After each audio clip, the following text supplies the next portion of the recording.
Most people think real-world assets are a race. They think one chain will win RWAs the same way Ethereum won DeFi or OpenSea won NFTs. That assumption is already breaking reality. Because if you look at where RWA development is actually concentrating, something strange shows up. Hedera is leading development activity. Chainlink is embedded in nearly every serious RWA pilot. Stellar keeps appearing wherever settlement and payments matter. 3 different protocols, 3 different architectures, 3 different functions, and none of them are trying to replace the others. That is not competition. That is a stack forming. Once you understand that RWAs are not an app category but a financial system reconstruction problem, the entire conversation changes. This video is about that shift and why Hbar, Link, and XLM are not rivals, but structural complements in the same emerging financial architecture. If you're watching price charts, you miss it. If you're watching infrastructure, it becomes obvious. Why RWAs do not produce a single winner? Crypto culture was shaped by environments where coordination costs were low and failure carried limited consequences. In that context, domination made sense.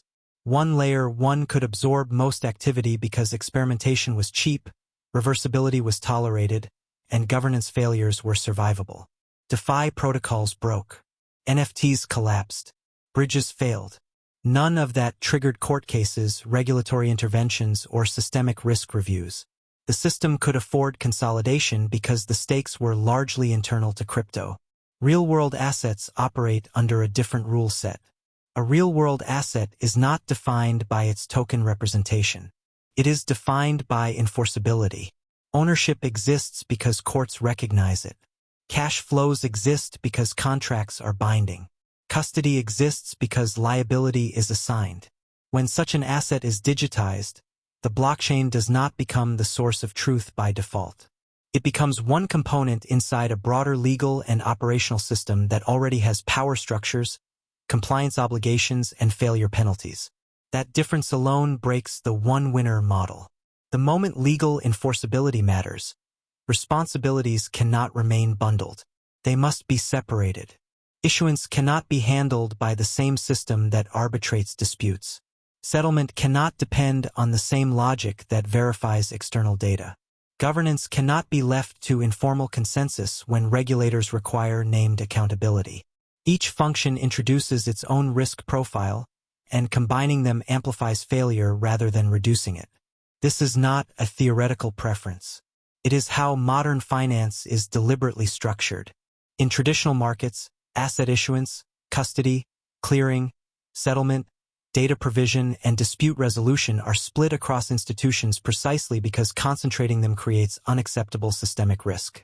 Central securities depositories do not set interest rates. Data providers do not hold client funds. Payment rails do not govern corporate actions. Each layer exists to constrain the blast radius of failure. RWAs inherit this logic by necessity. Once assets cross the boundary into legal reality, the blockchain stack must reflect that separation. The ledger must be stable and governable. The data layer must be verifiable and legally defensible. The settlement layer must be efficient, compliant, and interoperable with existing financial infrastructure. No single protocol can optimize for all of these simultaneously without introducing trade-offs that institutions will not accept. This is why the RWA market does not reward maximalist architectures. Systems designed to maximize permissionless composability struggle with compliance controls. Systems optimized for governance struggle with flexibility. Systems built for settlement struggle with complex logic and data ingestion. Each optimization pulls the architecture in a different direction. Rather than converging on one chain, development activity is clustering around protocols that specialize. This is not fragmentation. It is functional alignment. When developers build RWA infrastructure, they are not asking which chain has the loudest narrative. They are asking where each responsibility can live with the least legal and operational friction. That question produces stacks, not winners. The market is not choosing a champion. It is assembling an architecture that mirrors how real financial systems already work, with clearer boundaries, explicit accountability, and layered risk management. Once you see RWAs through that lens, the idea of a single dominant chain stops making sense. What replaces it is something more durable, complementary infrastructure that can survive contact with regulation, courts, and capital at scale. Hedera was never designed to win retail attention cycles. Its architecture makes little sense if your objective is permissionless experimentation, rapid narrative rotation, or speculative velocity. It makes complete sense if your objective is survivability inside regulated financial systems. RWAs impose requirements that most public blockchains were not built to satisfy. These assets must persist across decades, not market cycles. They must withstand audits, legal discovery, regulatory intervention, and dispute resolution. They must remain intelligible and defensible to institutions that do not care about cryptonative norms, but care deeply about liability, accountability, and continuity. That immediately elevates the importance of the ledger layer. For RWAs, the ledger is not a playground. It is the historical record. It must be predictable under stress, resilient to governance shocks, and stable enough that external parties are willing to anchor legal claims to it. This places unusually strict demands on consensus behavior, upgrade mechanisms, and failure tolerance. Hedera's deterministic finality is critical in this context. In many crypto systems, probabilistic finality is an acceptable trade-off for decentralization or throughput. In RWA systems, it is not. A transaction that can theoretically be reorganized is not merely uncertain. It is legally ambiguous. That ambiguity propagates risk into custody agreements, settlement obligations, and contractual enforcement. In other words, reorg risk is not a technical inconvenience. It is a legal failure mode. Hedera's consensus model eliminates that ambiguity. Once a transaction reaches finality, it is final in a way that external systems can rely on. That reliability is what allows courts, auditors, and counterparties to treat ledger state as authoritative rather than advisory. Equally important is governance. Hedera's governing council structure is often criticized by retail crypto users because it does not conform to ideological decentralization narratives. That criticism misunderstands the problem RWAs are trying to solve. Institutions do not trust anonymous governance or informal social consensus. They trust explicit responsibility. They require named entities, jurisdictional diversity, formal voting processes, and clear upgrade paths. They need to know who can change the system under what conditions and with what accountability. Hedera's governance model provides exactly that. The council is not designed to maximize token holder influence. It is designed to maximize institutional confidence that the ledger will not change unpredictably, be captured by narrow interests, or drift into regulatory noncompliance. This does not make Hedera centralized in the traditional sense. It makes it governable in a way that external systems recognize as legitimate. That distinction matters. RWAs are not enforced by code alone. They are enforced by institutions that require governance they can engage with, scrutinize, and, if necessary, challenge through legal channels. This is why Hedera consistently appears in tokenization pilots, identity systems, enterprise registries, and compliance-heavy deployments. These environments are not optimizing for composability or speculative yield. They are optimizing for durability, auditability, and alignment with existing legal frameworks. In the RWA stack, Hedera functions as the system of record.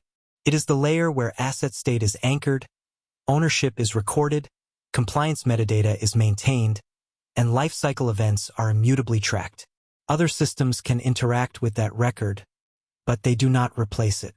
This role is not glamorous, but it is foundational. Hedera is not trying to be a universal smart contract playground. It is not trying to host every financial interaction. It is not trying to win mindshare through velocity. It is trying to be infrastructure that does not break when exposed to real institutions, real regulators, and real capital. That is why it fits RWAs. Chainlink, the data and reality interface. Chainlink addresses the constraint that collapses most tokenization narratives once they leave the whiteboard. Blockchains do not know what is happening in the real world. RWAs are not self-referential systems. Their value, behavior, and legal standing are determined by off-chain events. Interest rates change. Coupons are paid. Assets default. Collateral values fluctuate. Corporate actions occur. Regulatory thresholds are crossed. None of this information is produced by the blockchain itself. Without a trusted mechanism to ingest, verify, and standardize external data, tokenized assets become static representations disconnected from their legal and economic reality. They may exist on a ledger, but they cannot behave like real assets. This is the difference between decoration and functionality. In speculative crypto systems, imperfect data can be tolerated. Oracles fail, prices spike, liquidations cascade, and markets move on. RWAs cannot absorb that level of uncertainty. A misreported interest rate is not a temporary glitch. It is a contractual breach. A false proof of reserve is not a UI bug. It is fraud exposure. This is why data quality becomes more important as assets become more regulated. Chainlink's role in the RWA stack is not to make blockchains smarter. It is to make them legally actionable. Its infrastructure allows smart contracts and tokenized instruments to respond to real-world events in a way that external institutions can audit, validate, and trust. That distinction matters. RWAs require more than data feeds. They require accountable truth sources. Data must be sourced from entities that have reputational, legal, and sometimes regulatory consequences if they are wrong. It must be delivered in a standardized format that contracts can interpret deterministically. And it must be resilient to manipulation, outages, and conflicts of interest. Chainlink's design reflects those requirements. Its Oracle networks, data aggregation, and service abstractions are built to mirror how traditional financial data providers operate, but with cryptographic verification layered on top.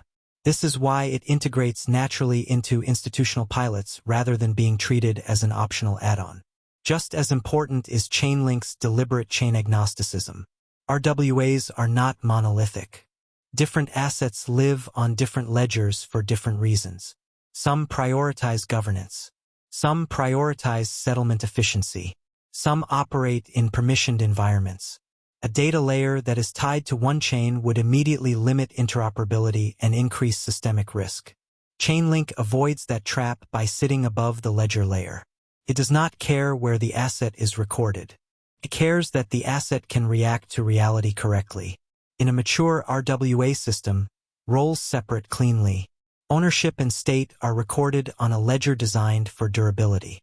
External conditions are verified by Oracle infrastructure designed for accountability. Execution logic reacts to those conditions deterministically. Settlement occurs on rails optimized for movement and compliance. Chainlink occupies the interface between legal reality and on-chain logic. It does not replace ledgers. It does not replace settlement systems. It makes them usable in the presence of real-world constraints. This leads to a counterintuitive conclusion that many retail observers miss. As regulation increases, Chainlink becomes more important, not less. Regulation does not eliminate the need for data. It increases the cost of bad data. It raises the standard for sourcing, verification, and accountability. Turns good enough feeds into unacceptable risk. RWAs do not tolerate best effort truth. They require contractual truth data that can be defended in audits, disputes, and regulatory reviews. That is the problem Chainlink is positioned to solve. And that is why it continues to appear, quietly and consistently, wherever real assets are being taken seriously rather than marketed. Stellar was not built to dominate speculative crypto cycles. Its architecture reflects a much narrower, more practical objective: moving value across borders efficiently, predictably, and at scale. For years, that focus looked unexciting relative to smart contract platforms chasing composability, leverage, and yield. In the RWA context, it looks increasingly well aligned with reality. Tokenized assets do not derive their usefulness from being issued alone. Issuance is only the beginning of an asset's life cycle. What determines whether an RWA system works is whether value can move after issuance, between counterparties, across jurisdictions, through intermediaries, and back into traditional financial systems when required. That is where most tokenization narratives fail. Settlement is the point where friction accumulates. It is where costs compound, delays appear, and counterparty risk becomes visible. It is also where regulatory obligations are hardest to abstract away, because settlement touches money movement, custody transitions, and reporting requirements simultaneously. Stellar's design choices reflect an understanding of that problem. Its consensus mechanism prioritizes fast, deterministic finality rather than expressive on-chain computation. Its transaction model emphasizes low and predictable fees rather than fee markets that fluctuate with congestion. Asset issuance is native to the protocol rather than layered through complex smart contracts. Interoperability with banks, payment providers, and on-off ramps is treated as a core feature rather than an afterthought. These are not features that excite speculative capital. They are features that reduce operational risk. In the RWA stack, this positions Stellar as a post-issuance movement layer. It does not need to encode every rule governing an asset's behavior.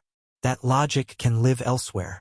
What Stellar needs to do, and does consistently, is settle value transfers in a way that institutions can integrate without rewriting their entire infrastructure. This distinction matters. RWAs do not require every blockchain to be maximally expressive. They require the overall system to be reliable. Overloading settlement rails with complex logic increases attack surface and compliance risk without improving outcomes. Stellar avoids that by focusing on the narrow function settlement actually requires. As a result, it behaves less like an application platform and more like financial plumbing. Plumbing is rarely visible when it works. It becomes obvious only when it fails. This is why Stellar continues to appear in remittance corridors, regulated on-off ramps, stablecoin settlement flows, and tokenized payment experiments even when it is absent from headline narratives. These deployments are not driven by hype cycles.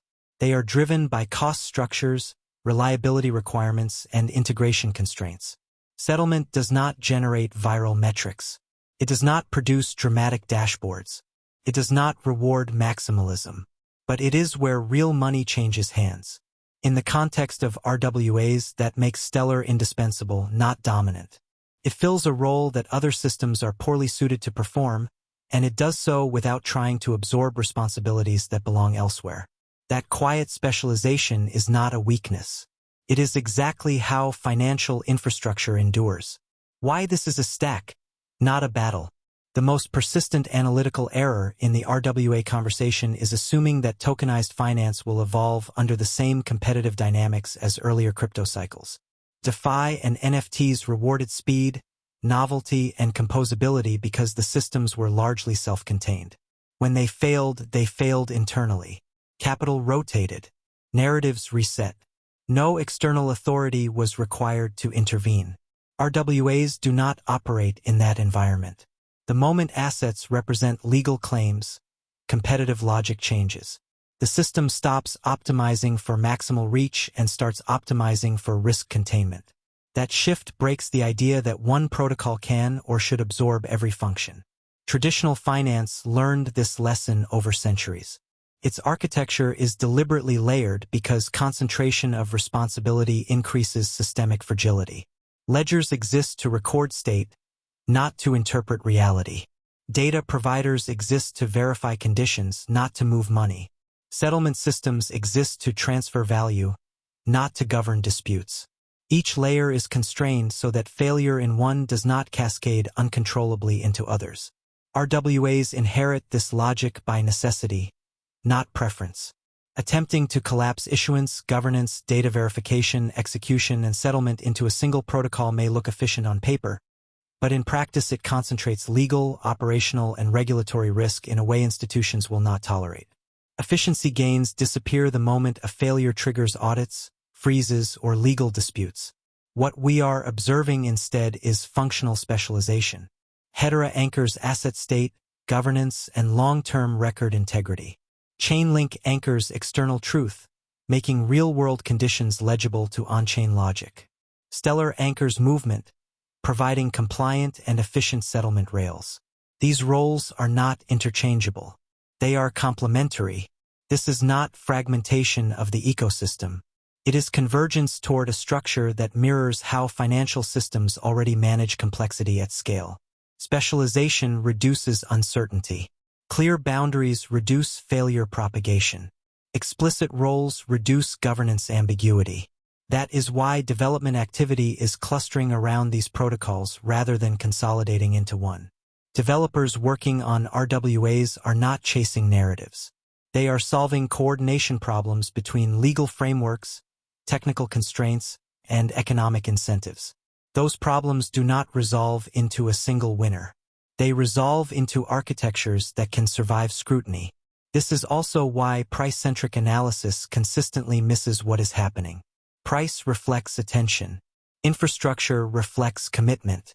The RWA market is being built by entities that do not rotate capital based on momentum. They deploy based on whether systems can be defended in audits, explained to regulators, and maintained over decades. The relevant question is no longer which chain captures the most activity in a bull market.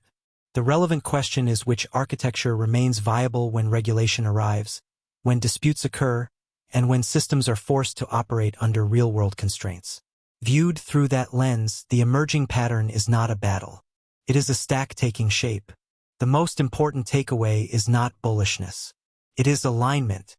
When multiple protocols independently converge into complementary roles, it signals that the problem space has stabilized. The architecture is emerging.